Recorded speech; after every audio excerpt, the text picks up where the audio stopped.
Pour la 7e année consécutive, le Forum Galien Afrique se déroule en terre sénégalaise du 22 au 25 octobre. Le Forum Galien Afrique offrira une plateforme d'échange exceptionnelle autour du thème « Actions sanitaires et communautaires face aux crises climatiques et environnementales en Afrique ». Le Forum Galien Afrique réunira des experts scientifiques des secteurs de la santé, de l'environnement, d'éminentes personnalités politiques et de la société civile, d'anciens récipiendaires de prix Nobel, des universitaires et des centaines d'étudiants en médecine et pharmacie, ainsi que des jeunes innovateurs. Cette 7e édition du forum, avec 2500 participants, sera organisée en format présentiel et virtuel avec du 22 au 25 octobre 2024, un forum des jeunes, un forum des femmes et un forum scientifique. Le 25 octobre 2024 se tiendra une cérémonie au cours de laquelle, pour la 4e fois, le prix Galien Afrique qui consacre la recherche, l'innovation, la santé et la technologie sera décerné. Du 22 au 25 octobre, le Forum Galien Afrique fête Dakar, la capitale africaine de la santé, de l'innovation et de la recherche.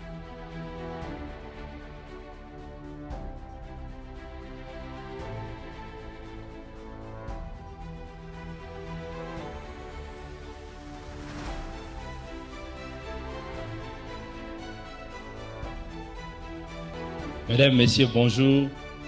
Excellences, honorables invités, brillants étudiants venus de plus de 16 pays d'Afrique.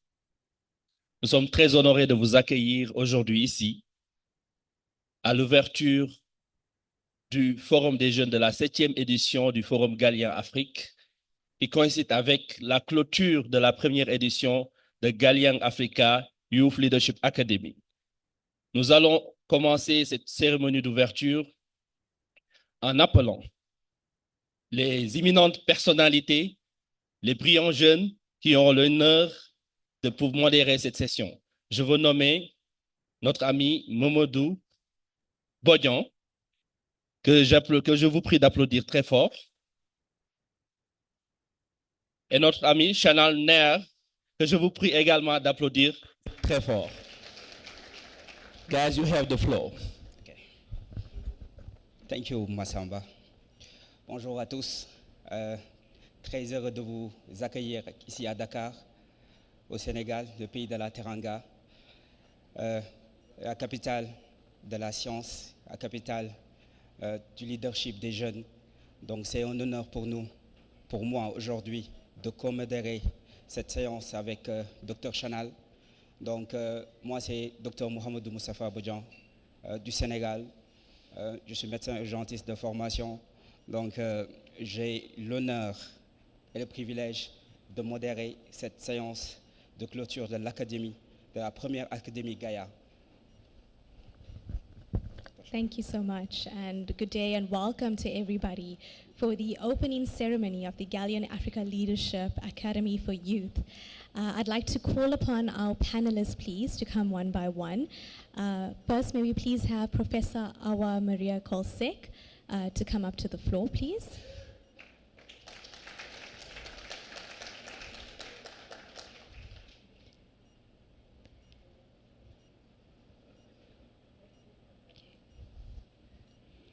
Thank you, Prof. Next, can we please have Dr. Magda Robalo Correa Silva?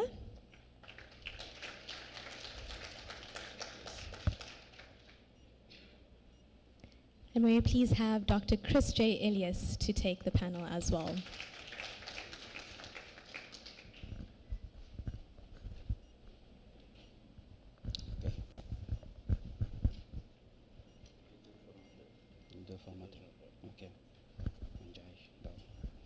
Merci, professeur Awa Marie Kolsek. Merci, Dr. Magda Robalo. Thank you, Dr. Chris. Je vais inviter aussi nos deux formateurs, Dr.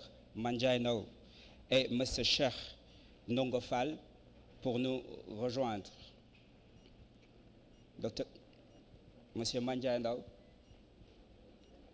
et M. Cheikh Ndongofal, s'il vous plaît, pourriez-vous venir nous rejoindre? Merci à tous et bienvenue, chers panélistes. Bienvenue, chers professeurs. Donc, nous allons commencer la modération de cette séance par vous rappeler un peu l'historique de cette académie. Nous sommes à la 7e édition du Forum Galien Afrique. Voilà. Je vous rappelle que nous sommes à la 7e édition du Forum Galien Afrique et à la 6e édition des renforcements de capacités en leadership des jeunes. Donc, dès la 2e année de l'organisation du Forum Galien Afrique, le professeur Awa Marikosek a jugé nécessaire de nous impliquer, nous, jeunes, étant les leaders de demain, étant la base solide, le tendon d'Achille de l'Afrique, à avoir ces capacités en leadership, à avoir ces soft skills pour pouvoir vraiment manager les opportunités, manager aussi la santé, manager la science et tout ce qui va avec. Donc, pour rappel, juste le contexte de l'organisation de l'Académie de ce leadership, l'Afrique fait face à des défis sanitaires complexes qui sont exacerbés par des changements climatiques. Dans ce contexte, il est crucial de former une nouvelle génération de professionnels de santé et de leaders communautaires, capables de naviguer à l'intersection du leadership, de la technologie et de la santé publique. L'émergence de l'intelligence artificielle offre des opportunités sans précédent pour transformer les prestations de soins de santé et la gestion de ces crises sanitaires. Ces crises sanitaires sont l'objet de ce forum. Cependant, son utilisation efficace et éthique nécessite un leadership éclairé et des compétences spécifiques. Cette académie vise donc à combler le fossé entre les connaissances médicales, les compétences en leadership et la maîtrise des technologies émergentes. Elle prépare les participants à devenir des acteurs de changement capables de concevoir et de mettre en œuvre des solutions innovantes face aux défis sanitaires liés au climat en Afrique. D'où l'intérêt de cette importante académie, Je vous prie, mesdames et messieurs, chers étudiants, de bien vouloir applaudir le professeur Eva Marikosek pour son leadership éclairé et pour sa confiance à la jeunesse africaine.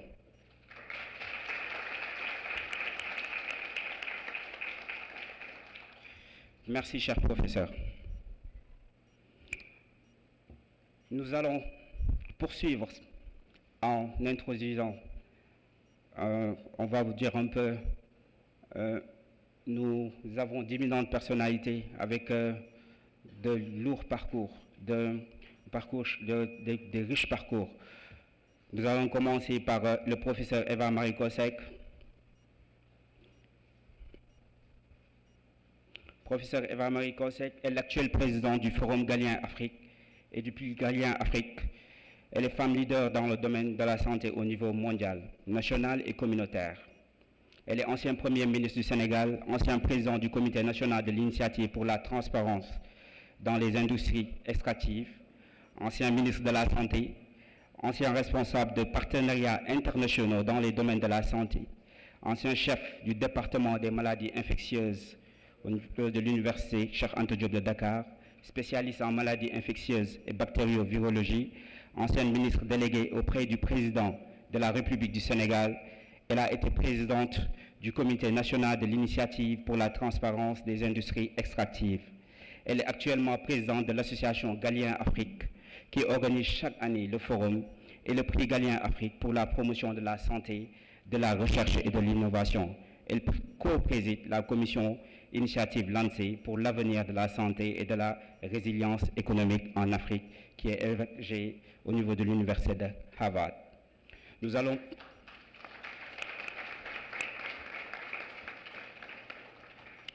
poursuivre par Dr Magda Robalo Correa Silva. Madame Magda Robalo est présidente et cofondatrice de l'Institut pour la santé mondiale et le développement. Médecin de santé publique, elle mène une carrière de plus de 30 ans dans l'écosystème de la santé mondiale. Ancienne ministre de la Santé de Guinée-Bissau, elle a dirigé la réponse à la COVID-19 en Guinée-Bissau en tant que haut commissaire de la Task Force présidentielle. Le Dr Robalo est coprésidente du comité de pilotage de l'initiative UHC 2030. Elle est ambassadrice mondiale du partenariat G20 et G7 pour la santé et le développement, vice-présidente du comité d'éthique et de gouvernance du Fonds mondial et de la lutte contre le sida, la tuberculose et le paludisme, et commissaire du LANSE pour les soins centrés sur les personnes en vue d'une couverture sanitaire universelle. Avant d'occuper toutes ces fonctions, le Dr Robalo a été directrice des maladies transmissibles, représentante de l'OMS en Namibie et au Ghana, et a occupé d'autres postes à responsabilité au sein de la région africaine, Afrique de l'Organisation mondiale de la santé. Porte-parole de l'égalité des sexes, elle défend l'accès équitable à des soins de santé de qualité pour tous et la justice sociale. Tout au long de sa carrière, elle a mené des actions transformatrices pour améliorer les résultats en matière de santé, mettre en place des systèmes de gouvernance inclusifs et responsables et renforcer l'autonomie des femmes et des jeunes. Le Dr Robalo est docteur en médecine, titulaire d'un diplôme de 3e cycle en santé publique et en médecine tropicale. Je laisse à ma co-modératrice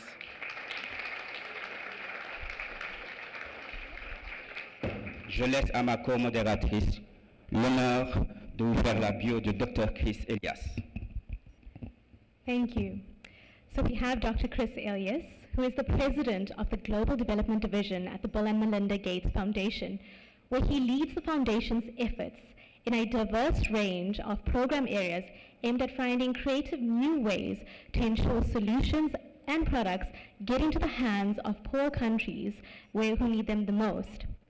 Focusing on areas with the potential for high impact, sustainable solutions that can reach hundreds of millions of people, Chris oversees global development's portfolio in emergency response, polio eradication, immunization, primary healthcare and global funds and agencies, and oversees the foundation's work in Africa as well as Southeast Asia. Chris's professional background is in public health and medicine. So prior to joining the Gates Foundation in February 2012, he worked in various positions and countries for international non-profit organizations, most recently serving as the president and CEO of PATH, an international non-profit organization dedicated to improving the health of people around the world by advancing technologies, strengthening systems, and encouraging health behaviors.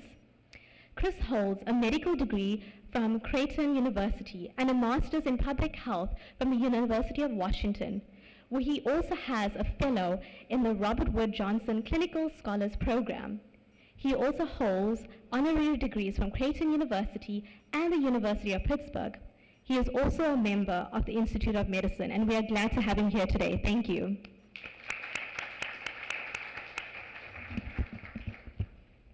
Bienvenue, chers panélistes.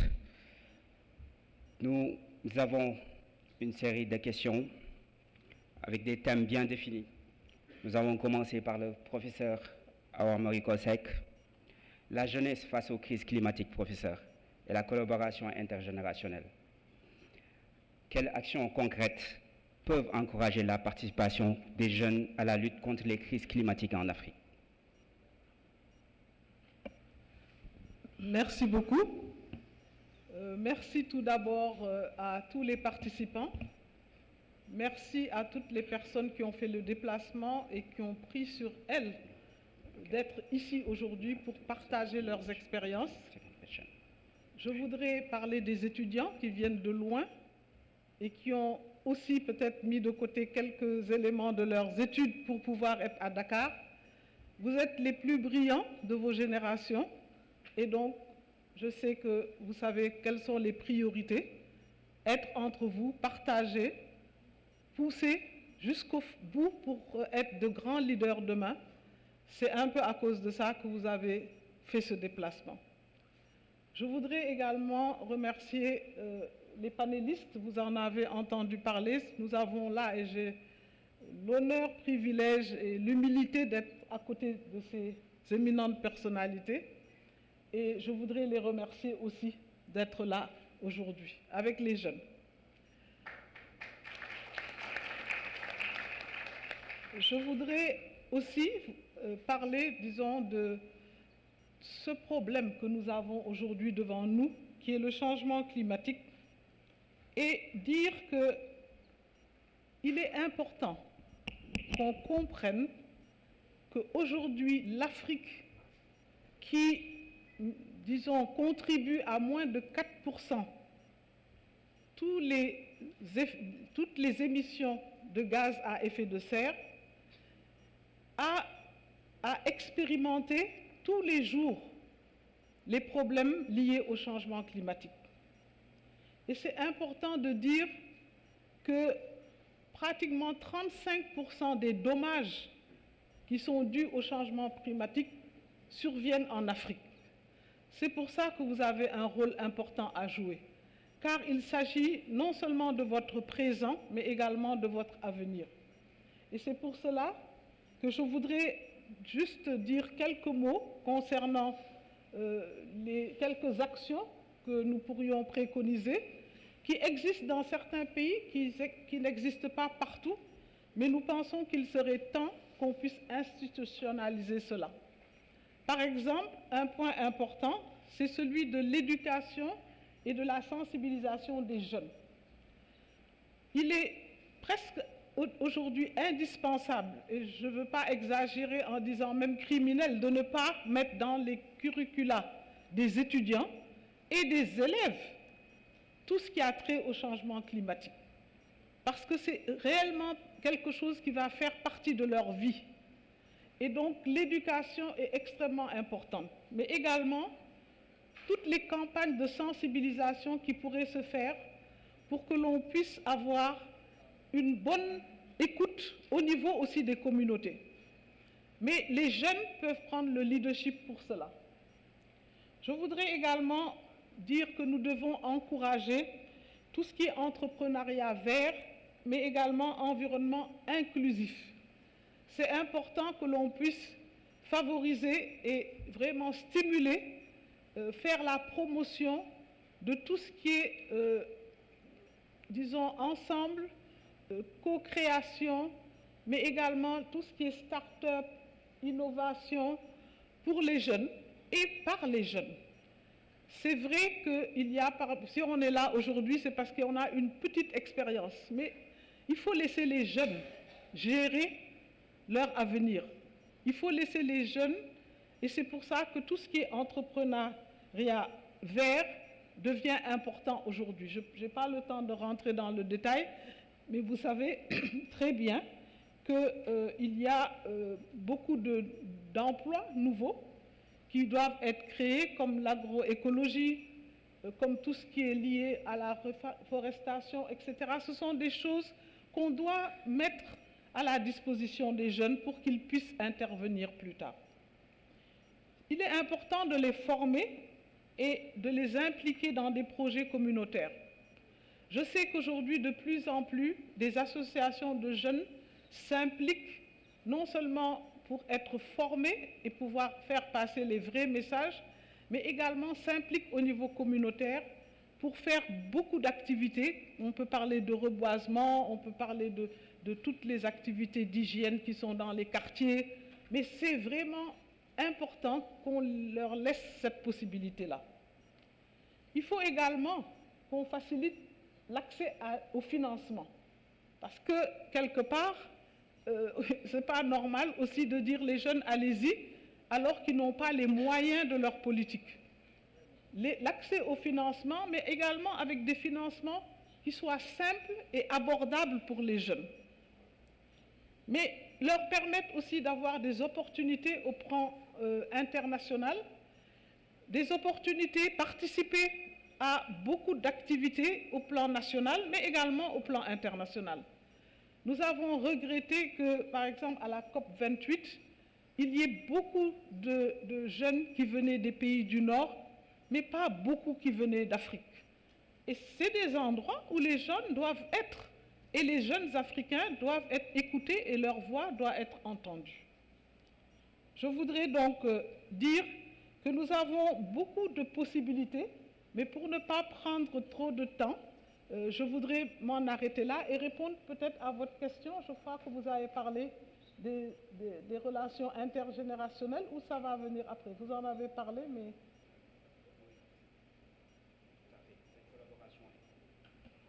Tout à fait, cette collaboration intergénérationnelle est importante. Okay. Donc cette collaboration intergénérationnelle, la première chose, c'est qu'il faut que ce soit basé sur la confiance et sur le respect. Chaque groupe doit savoir qu'il peut apporter à l'autre, mais qu'il peut aussi recevoir et apprendre de l'autre. On ne peut pas, nous, anciens, dire « Oh, ils sont trop jeunes, ils n'ont pas compris. Oh, peut-être ils n'ont pas assez d'expérience. » Mais les jeunes aussi de dire « Oh, ces vieux-là, ils sont dépassés. Ils ne vont rien nous apprendre, etc. etc. » Il faut qu'il y ait la confiance, mais également le respect. Et de part et d'autre, et je crois que cela vient même plus des anciens, qui regardent toujours les jeunes avec condescendance et en se disant « Bon, ils sont encore trop jeunes pour pouvoir nous apprendre quoi que ce soit. » Aujourd'hui, je peux dire que j'ai personnellement appris énormément des jeunes. Et les 2 jours que nous allons avoir, le pré-forum comme le forum sur les innovations, ce sont les jeunes qui ont construit cet agenda. On leur a fait confiance et ils ne nous ont pas déçus.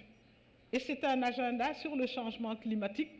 Et donc, ça veut dire que nous devons toujours savoir que les jeunes sont là, ils sont capables, ils sont de plus en plus bien formés, il faut leur faire confiance, leur donner, disons, le pouvoir, parce que pour moi, aujourd'hui, je dis toujours, le pouvoir, c'est vous, nous, on vous accompagne, et je voudrais vraiment insister sur cela, et peut-être dire une autre chose, notre rôle à nous, c'est de porter aussi la voix des jeunes. Les jeunes, parfois, n'ont pas accès à toutes les instances dans lesquelles nous sommes. Non seulement nous devons faire passer leurs idées, faire passer leurs voix, mais les aider à arriver aussi dans ces instances-là. Parce que ce n'est pas possible aussi de dire, nous sommes dans les instances, dites-nous ce que vous voulez, on va transmettre. Il faut que aussi on les aide à arriver dans ces instances-là. Je vous remercie et je vais m'en arrêter là, puisqu'il y a d'autres qui vont intervenir et que nous avons normalement une ouverture qui ne doit pas être trop longue. En tout cas, merci de nous avoir donné la parole et de nous avoir permis, nous les vieux, d'être avec vous aujourd'hui.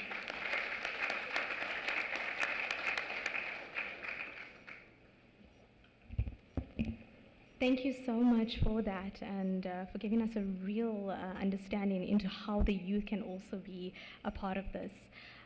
So next I'm actually going to go to Dr. Magda Robalo Correa Selva, because you've actually answered our second question that we asked about how we can actually have this intergenerational collaboration, so thank you for that. But Dr. Magda Robalo Correa Selva, we are going to be discussing now the impact of the climate crisis on women and girls, as well as their adaptive capacities. So I think our first question for this is, how do climate crises particularly affect women as well as our young girls?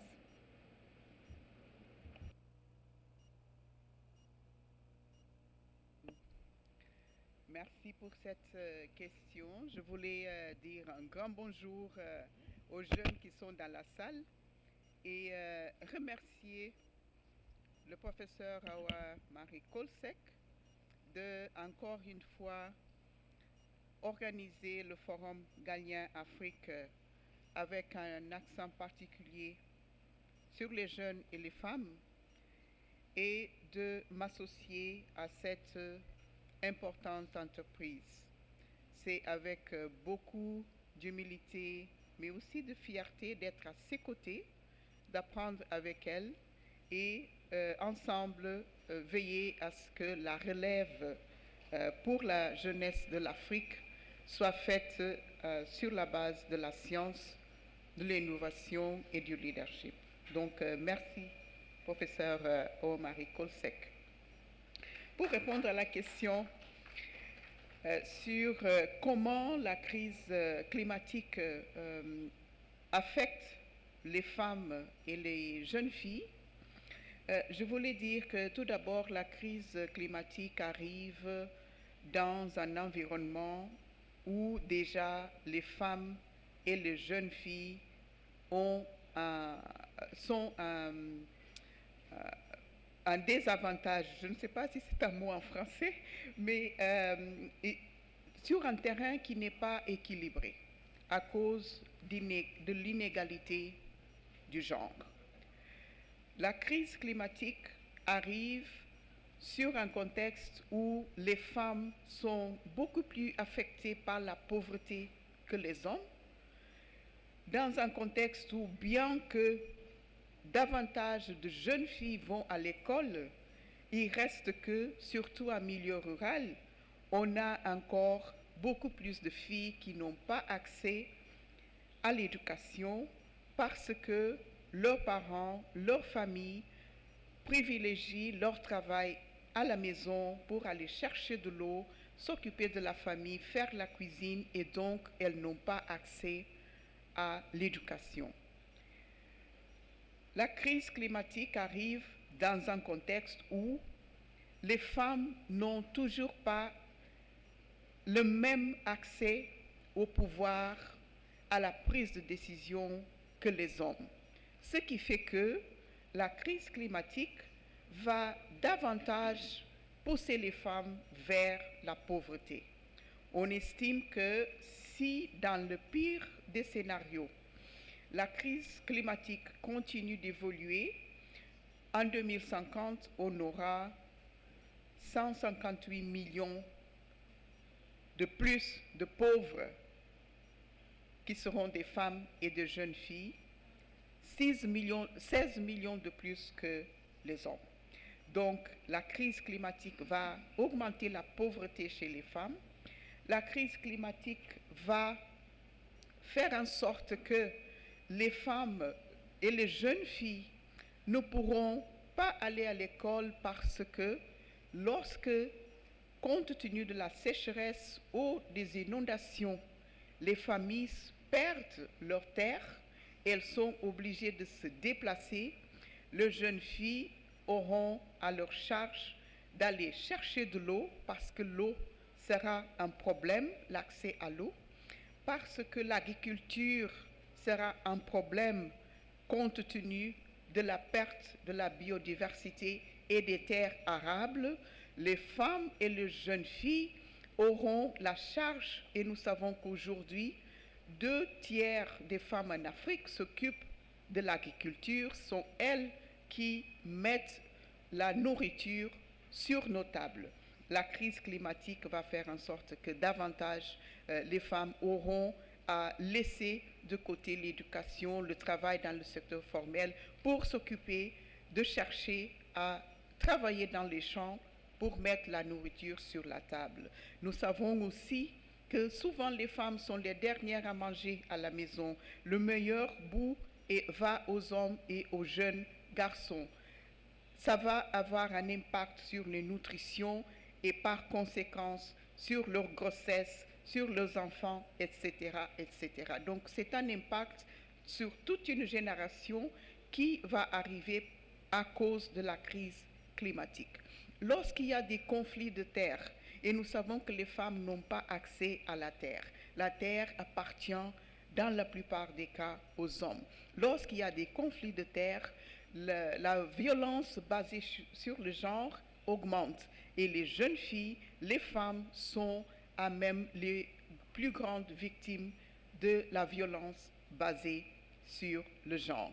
Donc voilà tout un éventail de conséquences négatives, un impact négatif qui va avoir lieu, qui va rendre les femmes et les jeunes filles davantage plus pauvres, moins éduquées et à la merci des préoccupations liées à l'inégalité des genres, ce qui fait qu'on doit travailler ensemble. Comme a dit le professeur Marie Kolsek, il faut qu'on donne la place, qu'on travaille avec les jeunes pour qu'on se prépare à un avenir qui malheureusement n'est pas souriant à cause de la crise climatique.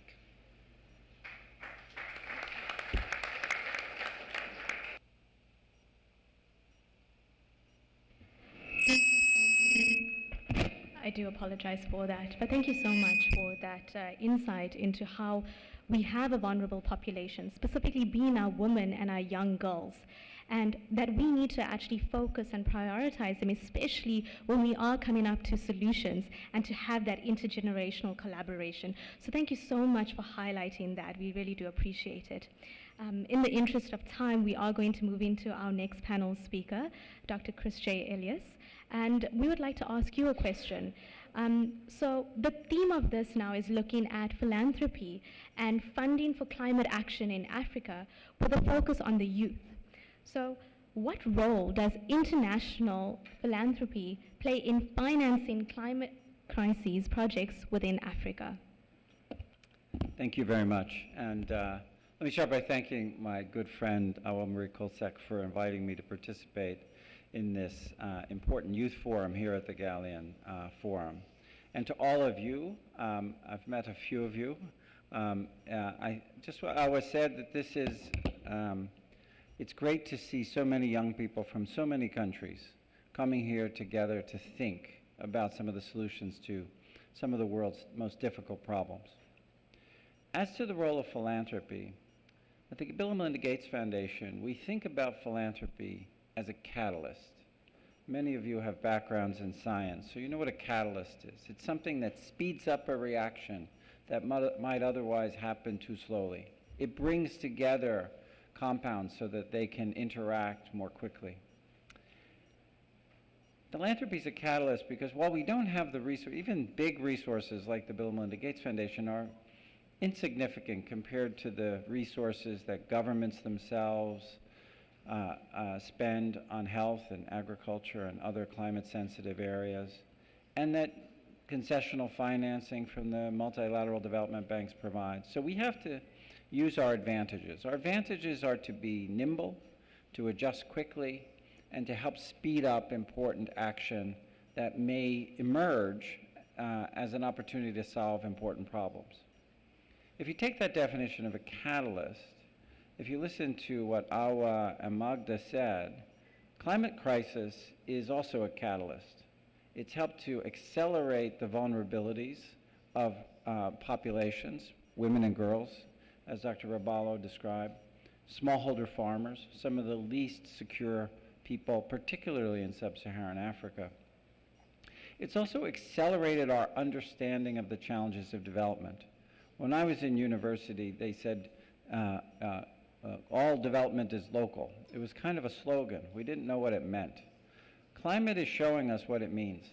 We need very local information about vulnerability, about resilience, and about response. So climate has actually helped to accelerate our worries, but also our understanding of some of the critical challenges in development. The final thing I'd say about catalysts is that one of the most important catalysts we have today is youth. Because you think about these problems in a different way. You're studying across different fields. You're not so much in the same silo of disciplines that I was trained in. I had to break out of medicine to learn public health. You're learning across disciplines because that's what today's solutions will require.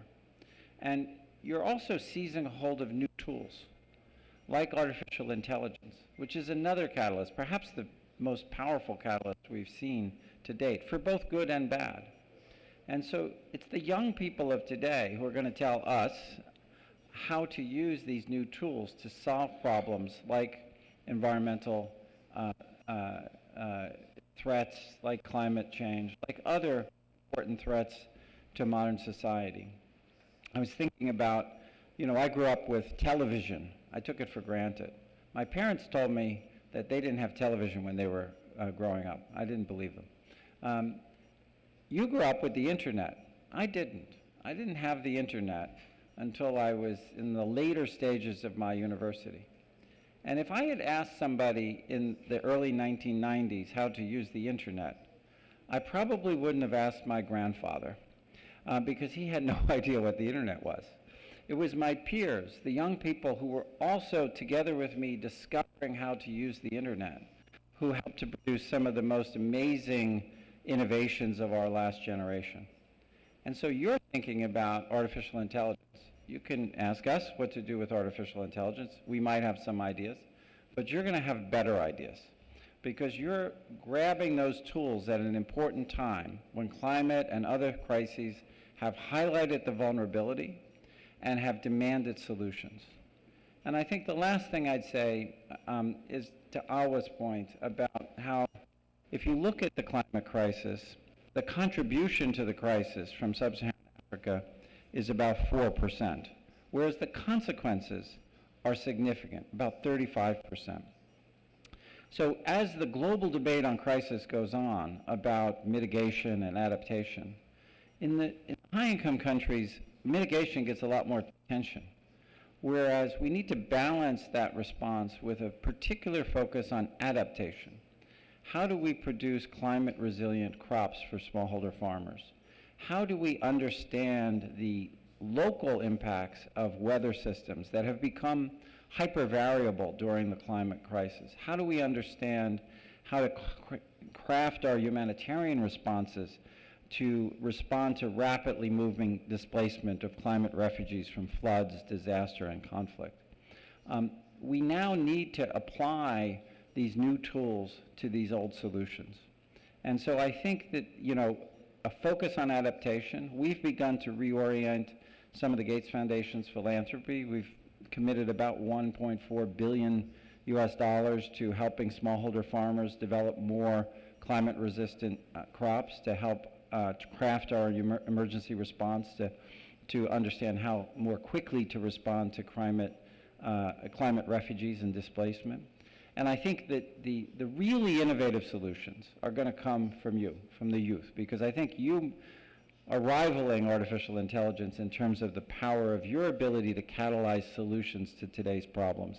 And I think, again, it's just been a pleasure to join you this morning. I look forward to the discussions you're going to have today at the Youth Forum, tomorrow at the Innovation Forum, because I think that's where the solutions of today will come from. Thank you.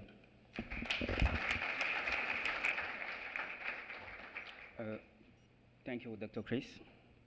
Nous allons revenir rapidement au professeur Eva-Marie Kosek avec des réponses très rapides, questions très rapides, des réponses très rapides. Donc, comment la collaboration intergénérationnelle peut-elle accélérer l'engagement des jeunes dans l'action climatique? Pour accélérer les choses, je peux dire que je considère que j'ai déjà répondu. Je ne voudrais pas qu'on empiète sur votre formation.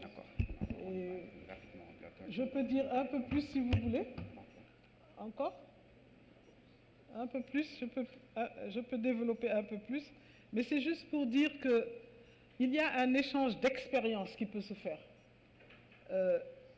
Les personnes, disons, plus âgées ont parfois des expériences politiques, des expériences dans l'administration, des expériences peut-être même dans l'international ou autres.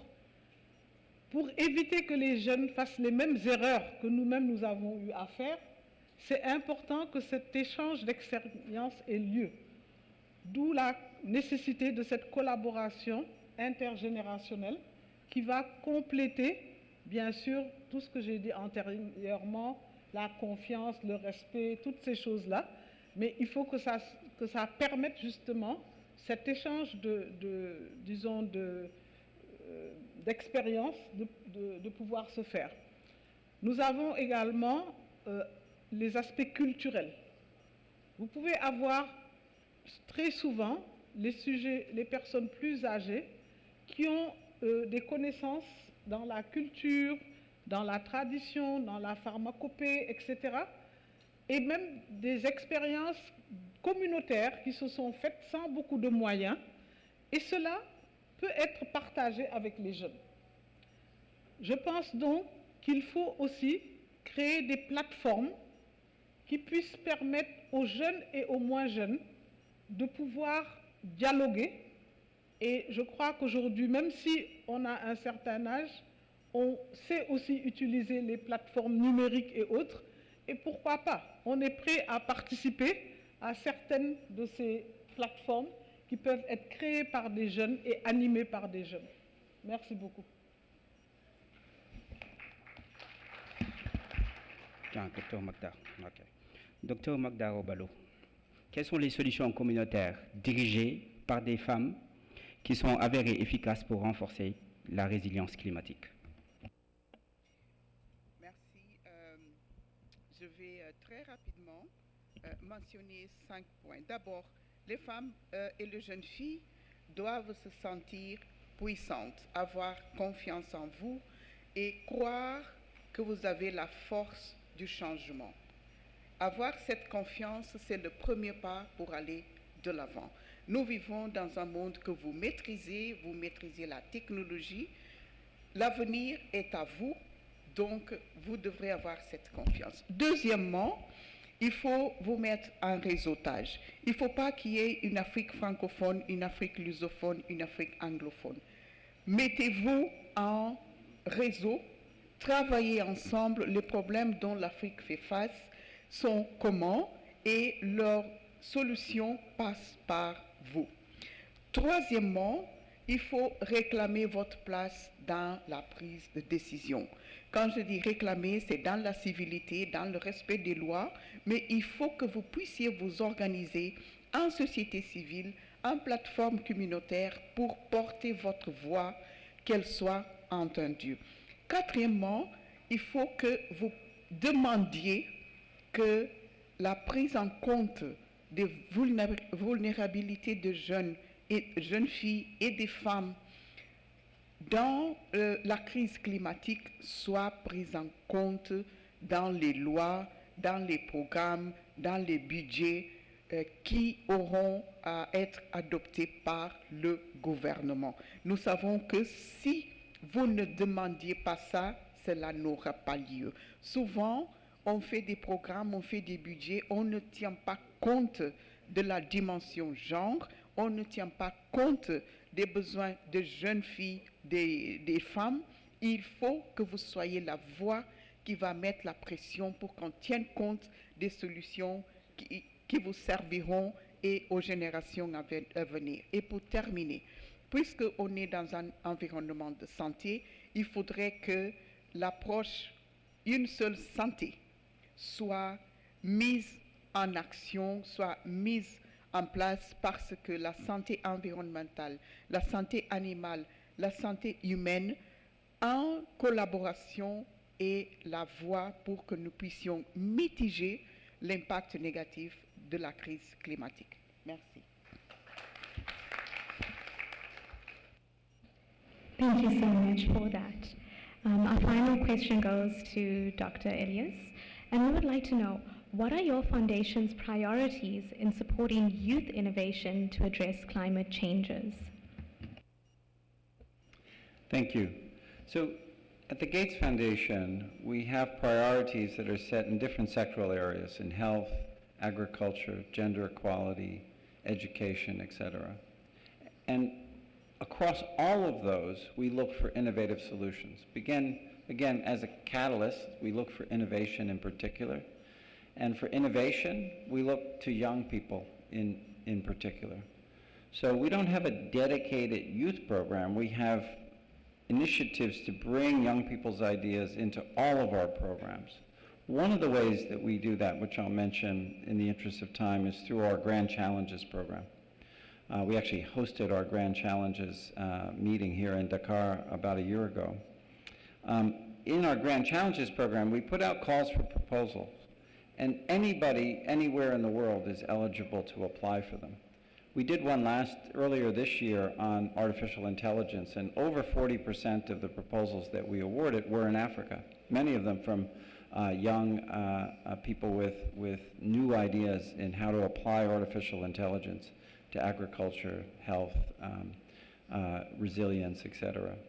And so we periodically put out these calls for proposals under the Grand Challenges program. When we do that, we put them on our website, gatesfoundation.org.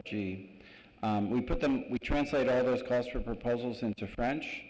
I'm not sure if we do it in Portuguese. I'll have to see. But certainly in French and in English.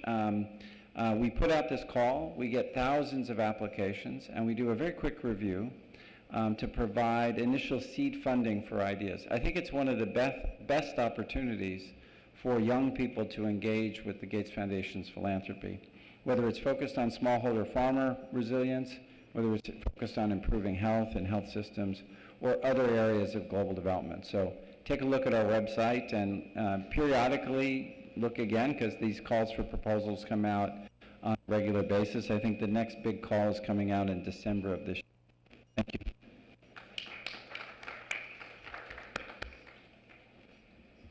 Thank you so much for that. And, we've had such an interactive discussion, and I think everyone sitting here can actually say that we've learned something from what you've said and that we can utilize our voices as well to make a change. So I'd like to just summarize what we've just said. So to all our colleagues sitting here, we are currently facing a climate crisis that is having detrimental effects, not just to our environment, but also into the lives of all our people. We have discussed through this panel that there are certain vulnerable populations to climate change, and this being women as well as our young girls, who are negatively impacted by poverty greater than their male counterparts. And we've seen that climate change has also resulted in a push of this vulnerable group into further impoverished living states, where we need to see that all people within our communities need to work together to take action. But in saying so, we've seen that climate change is a global crisis, which has also acted as a catalyst in highlighting the current perils faced by the world. Through this, we see that addressing this issue needs awareness as well as a collaborative innovation and action of all individuals across the world. Through our discussions today, we see the power of the youth in creating awareness and advocacy against the plight of climate change. We've seen that the need for this intergenerational collaboration, we need to have a bilateral respect between the youth and those already established within the field, where the voices of the youth can be heard and echoed in platforms where change can be initiated. Through this intergenerational collaboration, we can ultimately find solutions using the latest technology, such as artificial intelligence as well as other scientific measures within different domains such as health as well as agriculture to help combat climate change. And in closure to the youth, we have a purpose to make a healthier global population, and we have the voice and the capacity to do so. So let us work together towards this common goal, where we have the ability and the capability to shape a better future for all our people across the world. Thank you, Dr. Chanel, for this outstanding summarizing. Merci à tous, merci chers panélistes. J'invite le professeur Eva-Marie Kosek à venir faire la déclaration officielle d'ouverture du forum. Sous vos applaudissements, bien sûr.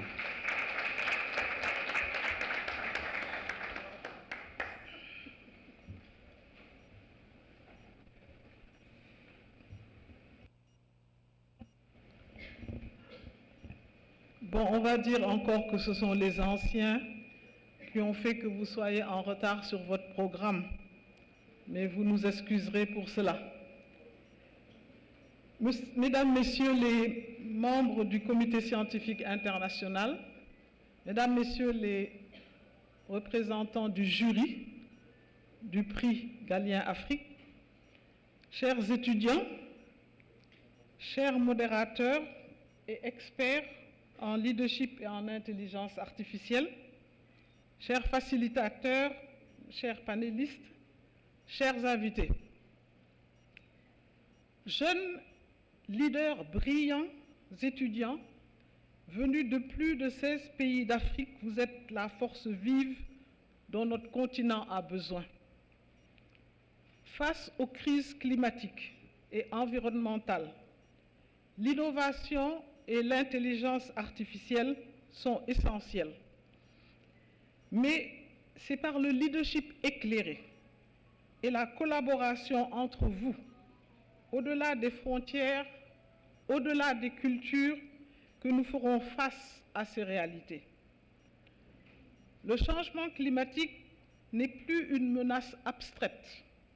Chacun peut dire aujourd'hui, je l'ai vu, je l'ai ressenti. Vous n'êtes pas simple témoin, vous êtes bâtisseur de solutions durables.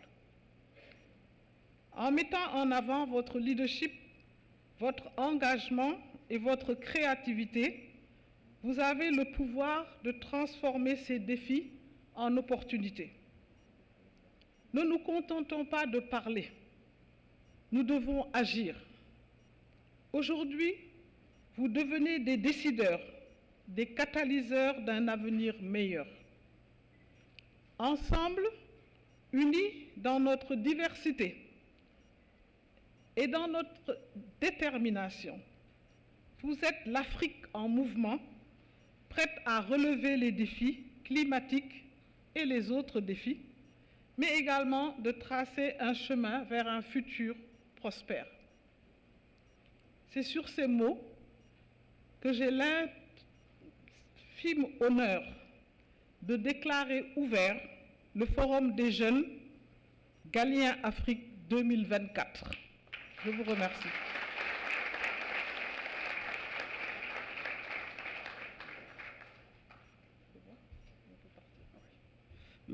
Merci chers panélistes. Merci pour tout. Nous vous invitons à regagner vos places. On va vous introduire tout de suite. Cher monde.